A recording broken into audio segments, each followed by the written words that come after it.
Everybody have your coffee? Everybody have your tea? All right, so there's no excuses for not being dynamic and interactive. I mean, Kathy over here gets it started. She goes up and gets kisses. I am not going to do that. That is not me. So can you read the vision on what the Healthcare Experience Foundation is all about? The vision? Yeah. Shaping cultures through innovation so every person can receive and deliver the best healthcare. What really drew me here was the fact that it was one key word, and it was person. Not just person, but every person. And there's an environment that we work in that's wrapped around that patient and that family. And that's every person, and that's every person in this room. Everybody needs to have an environment where they can deliver and receive the best care.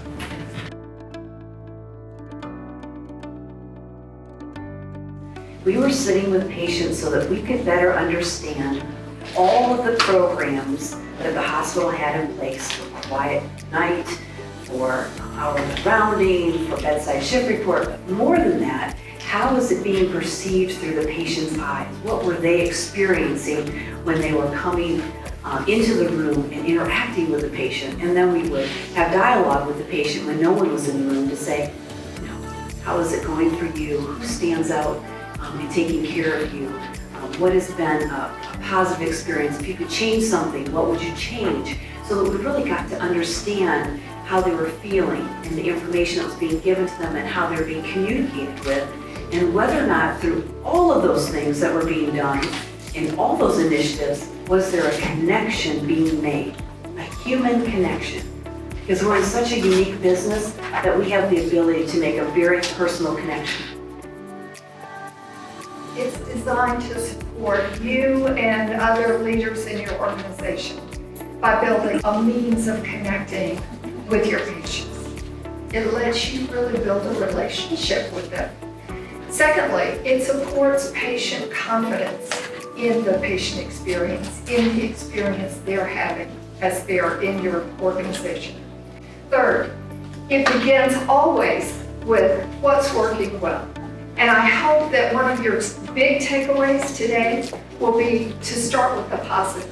So in anything you're doing, what's working well, starting with the positive is the way to go.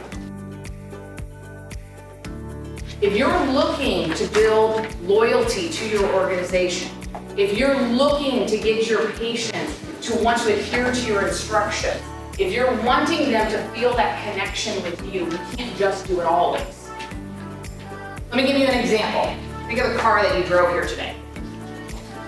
On a scale of excellent, very good, good, fair, poor, who would rate your car excellent? Okay, let me tell you what Lexus, Toyota, what they know about you. That if you totaled that car, you're fine, you get the insurance check and have to buy a brand new car, the likelihood of you repurchasing a Lexus is 80%. And we know that a patient who feels like they're getting excellent care from their organization, 80% of them would recommend us to their friends and family. But if they rate that experience as very good, it drops down to 20%. We have to shoot for excellence. Our organization's livelihood, which ultimately goes down to our organization's mission, depends on it. What if we were comfortable with very good, usually or sometimes in these scenarios? We get on an airplane to go on vacation. There's a very good chance we're gonna land this plane safely. We're usually on time. We go to our favorite pizza place. It doesn't taste like it did before. We call in an order, we get home and it wasn't what we had asked for, but typically they're pretty good. When it comes to nuclear power, we wouldn't accept anything less than always. We don't tolerate it in so many aspects of our life. But somehow, we've allowed a different standard in healthcare. We sometimes excuse ourselves for the times that we're not always. And so CARES is about how do we deliver on the behaviors that lead to that always experience. And what's essential about CARES, it needs to happen every person, every time. And it means the behaviors we deliver for service are no different than the behaviors we deliver for quality and safety. CARES is a set of competencies that can be utilized by the staff to be able to convey certain behaviors, to be able to express that you need to know we care about you and their development. Every last patient, individual coming into our hospital, they have a story. And the key is we don't know that story. But if we take a moment before we decide to step into telling them what all we have to do, what we need to do is simply learn to listen and to discover who the person is behind the patient.